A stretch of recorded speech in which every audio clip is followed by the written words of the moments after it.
This was a hard list to make. What's up guys, my name is Ryan, welcome back or welcome to my channel if you are new here. So this is of course going to be my top 5 favorite films of this year, 2025. But before we get into this, I want to mention two things. There's a decent amount of films on this list that people probably have not heard of, or at least didn't go to see in the theater. They kind of went under the radar, and I don't see or hear a lot of people talking about them. And films that are on this list that people do know about and have seen, I feel like a lot of people out there would be like, well, that was pretty good, but really? One of the best of the year? Remember, this is just my opinion. I'm not saying these are the definitive, objective, best, most well-made films of the year. These are just my favorites. These are the films that connected with me and resonated with me the most. These are the films that I enjoyed watching the most, that I had the most fun time watching. And second is I have a few honorable mentions, so let's jump into this video and get started with those. First honorable mention I have is the Fantastic Four: First Steps. I liked this movie. It's another step in the right direction for Marvel. I love the cast as these characters. It finally does justice to these classic Marvel characters. I love the look of the film. It feels like a fresh new movie for Marvel. I love how it is set on its own separate earth from the main MCU. I don't really have any big criticisms of it. For me, it just didn't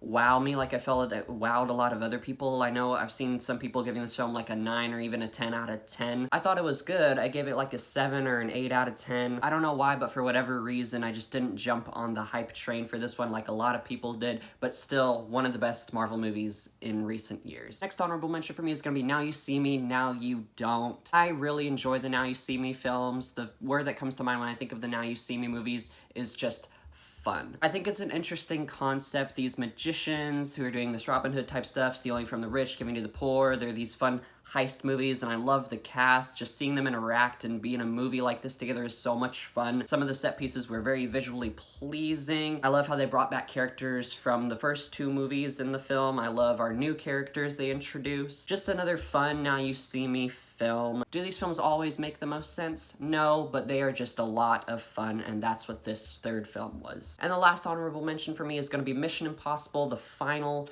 Reckoning. I thought this was a good conclusion to the Mission Impossible franchise. It is one of the most effective films I've ever seen. My heart was racing like the entire time. It does such a good job at building tension. The set pieces, of course, like always with this franchise, are incredible. They get you on the edge of your seat. I thought it was a really good film, but not a great one. My main criticism with this film pretty much lies with the fact that Ethan is separate from the rest of the team for a good chunk of the film, which wasn't bad. But for me, one thing I love about the Mission Impossible franchise is seeing the team work together, and just I love the characters and them all being together. And it wasn't always super interesting and fun to watch when Ethan was away from the team. I also felt the final scene could have been a bit better, and I feel like for a final Mission Impossible film, it could have been better, but still a really good film and a good conclusion to one of the most consistent quality film franchises out there. Alright, that's all my honorable mentions. Now let's jump into my top 5. And kicking things off at number 5, I have Sarah's Oil, and this is one of those films that I was talking about earlier that kind of flew under the radar. Nobody really knew about it. I didn't hear or see a lot of people talking about it, but for me, I'm so glad I went and saw this film. I'm so glad that my friend Josh asked if I wanted to go see it. It's such a wholesome, simple little film based on a true story about this young girl, Sarah Rector, who found oil on her land and just her fight to keep it, and the racism she and her family dealt with and faced, and the story of how she became known as a very rich young girl. It was just such a great story about faith and family and friendship. What makes the film for me is the relationship between Sarah and Bert, Zachary Levi's character. Of course, Sarah and her family in this film face a lot of racism, and it's, you know, makes you angry when those scenes happen, when they're being treated very badly by all these white people in the film. But then you have Zachary Levi's Bert and a couple of other people we meet throughout the film who treat Sarah and her family like equals and help them fight to keep their oil and what is rightfully theirs, what they believe has been given to them as a gift from God. And I love how you see Sarah's influence on Bert. When we first meet him, he's a very charismatic, interesting, fun guy to watch. He's a very nice guy. I love how he helps and develops this friendship with Sarah and her family, but he does have some things to work on, and he does have some growing to do as a character, and through his friendship with Sarah, you see him become a better person. And one thing that made this film so refreshing for me is that good and evil are cut and dry in this film. A lot of films that come out nowadays, like who the good guys and bad guys are. It's all pretty in the gray area. It's not that simple. A lot of films are trying to make you like sympathize with the villain and make them just this misunderstood good guy, which I'm not always the biggest fan of. This film, it is clear who the bad guys are, it's clear who the good guys are. Very easy, very simple. There's no empathizing with this greedy oil man and a bunch of other people who are trying to take Sarah and her family's oil and their land. They're just terrible people that you absolutely love to see defeated come the end of the movie. This is a film that people need to see, people need to be talking about. I'm usually a pretty big fan of films like this that kind of fly under the radar and a lot of people haven't heard of. They're not very popular. For me, when a film is popular and everyone's talking about it and I haven't seen it, that kind of deters me from wanting to watch it for whatever reason. But when something is like this and nobody's heard of it, nobody's seen it, for me, that makes me way more interested in it, and I'll probably watch a film like this before I watch something a bit more popular that I haven't seen. For whatever reason, I've just always had such an appreciation for films like this. I've always had an appreciation for the unappreciated or the underappreciated, and that's what this film is. I really liked this movie. If you haven't seen it, whenever you can,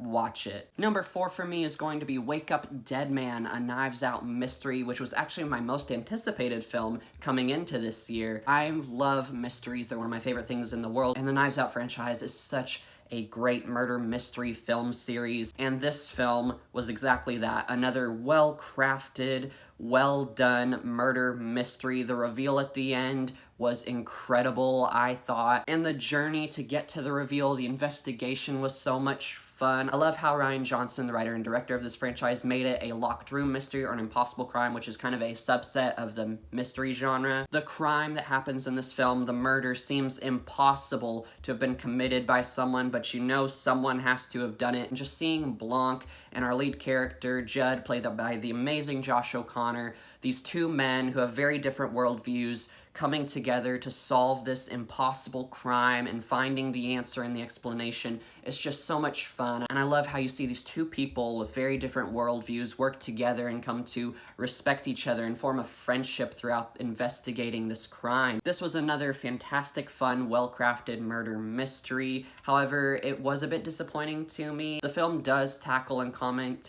on themes of religion and politics and faith, and sometimes I felt like it was kind of really in your face about it, and it wasn't always that pleasant. Whenever it's like the murder mystery stuff when I'm doing the investigation, it's so much fun, but when they do start talking politics and all that, didn't really enjoy that. And also, as a Christian, I felt like some of the Christianity in this film and the things they were saying about God, some of them were true, and I felt like they did end up portraying Christianity very accurately and very well in some parts, but then there's other parts where I felt like they weren't portraying Christianity very properly, and some of the things they were saying about Christianity and Jesus weren't exactly true. And yes, I know it's Hollywood, it's not being made by Christians, but as a Christian, it still does kind of irk me a little bit when I see Jesus and Christianity not exactly being portrayed properly, but still such a fun murder mystery. I've watched the film like 3 times now. I plan to watch it again soon. Another fantastic Knives Out Benoit Blanc mystery. Coming in at number 3 for me is another very surprising film, a film that I did not expect to blow up as much as it did, a film that a lot of people, my coworkers mainly, they were all telling me to watch, and I was like, okay, I'll check it out, but I'm not sure it's gonna be all that great as everyone's saying it is. And then I watched it, and it was so good. It was as great as everyone said it was, and that is K-pop Demon Hunters. Oh my gosh. This is like the best animated film in years. I think this is the best animated film I've seen since Puss in Boots: The Last Wish, which is actually my favorite animated film of all time. When I watched this film, I was just like, Disney, what is your problem? Where has this kind of stuff been from you the last few years? The 2020s so far I felt like have been a very rough year for Disney. They haven't really put out any movies, or at least their main animation studio hasn't really put out any super quality films like I felt they did in the 2010s. They were so consistent in the 2010s putting out quality animated films. In the 2020s, they haven't had really one film that stood out to me that I really liked. And this film, it was just everything that makes for a great film. The animation is incredible, the characters, the story, it was hilarious. I love the action, and of course, the best thing probably, the music. I'm a big music guy. I love music so much. One of my favorite things in the world. Just everything. This film was absolutely incredible. It's what animated films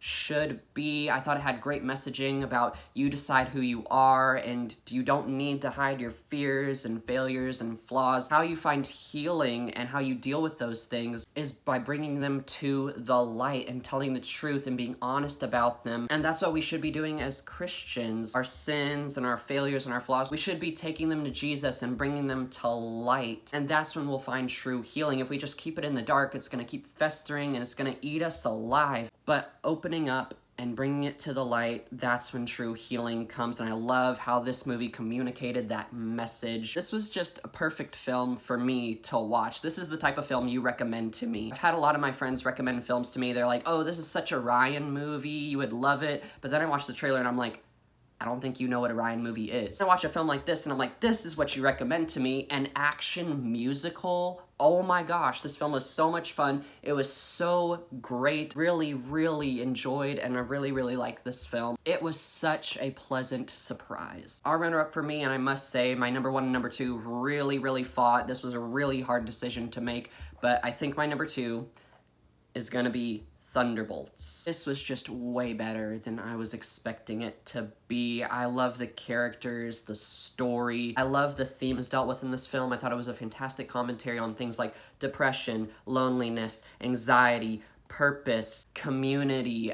It was just such a fantastic film that really resonated with me as someone who has struggled with things like loneliness and mental health and anxiety. The message of this film and how you deal with that and how you find purpose and how you deal with those things is with community and by helping people. I especially loved, of course, Florence Pugh's Yelena, one of my favorite new Marvel characters. She did a fantastic job in this film. I loved her relationship with her father, Alexei, Red Guardian, played by David Harbour. And I also really liked Lewis Pullman as the character Bob, and the rest of the cast does a fantastic job as well. I'm so excited to see these characters again in Avengers Doomsday. The film just does such a great job at just building emotion and making you care for these characters. I love stories like this of found family and terrible people changing and finding much more fulfillment in helping people and being good. The action is also incredible. Hot take maybe, but this is like at least a top 10 Marvel movie for me, maybe even top 5. I love this film. It connected with me so much. After coming out of that theater, I couldn't wait to see the film again and buy it on Blu-ray and actually own it. And for a while, for the longest time, whenever I saw this film, at that point, it was my favorite of the year. I was wondering, will anything top it? And a couple films came close, of course, like K-Pop Demon Hunters, but still, nothing was able to dethrone Thunderbolts. My number 1 is another film that was such a pleasant surprise. It's another film that I haven't seen much talk about. This was the last film I saw this year. My number 1, my favorite movie of the year, is Song Sung Blue. This film, just such a pleasant surprise. It came in clutch. Like, I was not going into this film expecting it to dethrone Thunderbolts as my favorite movie of the year. At first it didn't, but the more I thought about it, gosh, I just really want to go watch this film again. This was the year of very surprising films for me. A lot of films I saw this year were very surprising and I enjoyed them a lot more than I thought I would, and that's the case with this film. This film, I thought, just incredible. It's based on a true story about this husband and wife musical duo, this Neil Diamond tribute band, played amazingly by Hugh Jackman and Kate Hudson. Gosh, they sing so beautifully together. I just loved seeing them sing and play together with these smiles on their faces, and the film just does that. It puts a huge smile on your face watching these characters, watching this husband and wife, watching this family. I even really enjoyed their kids and the actors they got to portray their kids. I love the messaging. I thought this film communicated in what a family and real love truly looks like. In this film, there comes a point where tragedy strikes and this family falls on very difficult times. But no matter what comes, no matter what happens, they never walk out on each other. Of course, they get upset and mad at each other sometimes, but they stick together and they help each other climb out of the darkness they fall into and come back into the light. And I just love seeing the love and faithfulness and loyalty between this family and just the support this family has for each other. Also love how this film showed the healing power that music can have. Like I said, music is one of my favorite things in the world. It's such a gift from God. I can't imagine life without music, and this film, the usage of music was just incredible. The use of Neil Diamond's songs in the context of when they were played, the songs and the story, they both just complemented each other so well, and they heightened each other and the emotion in this film so much. And they helped build emotion and care for these characters coming out of this film. And if you watch my review, I gave this film an 8 out of 10, but I said it could go up on rewatch. And after just thinking about it and listening to the songs, listening to the soundtrack, it's now currently at a 9. Thunderbolts really did fight hard to keep the top spot, but I think the thing that just inches out Song Sung Blue over Thunderbolts is, as much as I love action and superheroes, I just love music even more, and its usage in film, how it's used to build emotion. The music in this film and just its usage is what propels this film into the #1 spot for me. I can't wait to watch this film again. If you have not seen this film, go out and see it. It is so heartwarming. It's so powerful. I think you will really, really enjoy it. But be warned though, it can get pretty intense and heavy. And there's also some other things in this film that may be very strong content concerns for a lot of people out there. So of course, always do your research before seeing a film. But Song Sung Blue, incredible. My favorite film of 2025. And there you have it, my top 5 favorite films of 2025. Thank you all so much for watching this video. Leave a like if you enjoyed it. Let me know down below what your favorite films of the year were, your top 5, your top 10, your top 20, top 100, however many you want to do. I would love to see y'all's lists down below. Click right here to subscribe if you enjoy my content. Right here is my review for Song Sung Blue if you want to go check that out and know my more in-depth thoughts. And right here is a playlist of all the films that have come out this year that me and my friends have reviewed. All the films I talked about in this video, even my honorable mentions, you can find reviews for in that playlist. And stay tuned, my next video should be my top 5 most anticipated films of next year, 2026, so I hope you'll stick around for that video. With all that said, I hope y'all have a blessed one, guys. I'll see y'all in the next video.